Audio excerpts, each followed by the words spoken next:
spend a day with me as I organize my mom's memorial. So I got my workout done, and now I am going to get some plants and some flowers for my mom's grave and also go work on that. And from there, I get home, do some work, prepare my lunch because I'm already hungry in arrears. And then from there, from work, I have to do 1 or 2 errands. I have to get my nails done. They look horrible. Get my nails done, and I might go out to, no, I have to go out again to get 1 or 2 things again, and then also prepare the snack bar, and then prepare the favors, the party favors. So from there, straight to the garden store, found the plants. I chose those ones for winter as well, so we don't have to change them over the winter. They are quite strong for the winter. You know, this whole grief process, losing my mom, has taught me so many different things that I never thought that I could even do. Look at me now, being a gardening expert. And also, I've always gotten help, even when I didn't expect it. For my mom's grave to look this good, people who also come to visit their loved ones water the grave, so I don't always have to travel down to water it, and that's how it looks at the end. And it's also because other people who I don't even know support me. Quickly went back home to do the party favors, just coding the boxes quickly, trying to work fast.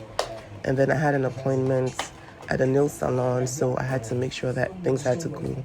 I forgot to film my lunch, but yes, I went to get my nails done, got myself some roses as well. You know, as I was doing this, planning everything, I was also taking care of myself. And that's why I got the roses, because it only makes me happy. So this was for the condolence table. This is how the party favors set.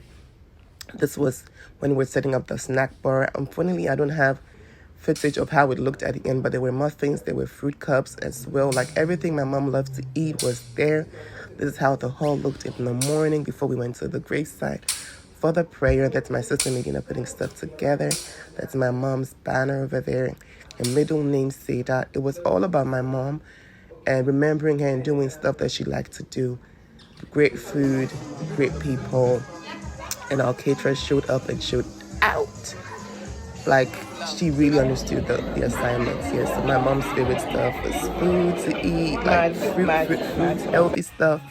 So we had that. And yes, your girl had to boogie it down because, hey, since 2021 ending, I've been through it emotionally. So on that day, I just let everything out. I'm going to thank my friends, especially those with me on the dance floor, for their support. And, yes, Adi. Yeah, everything is a process and time heals. Time will heal you. If you're watching this and you're going through grief, whatever it is you're going through, just watch this and remember things will turn around, okay? And that's me at the photo booth. Are you happy?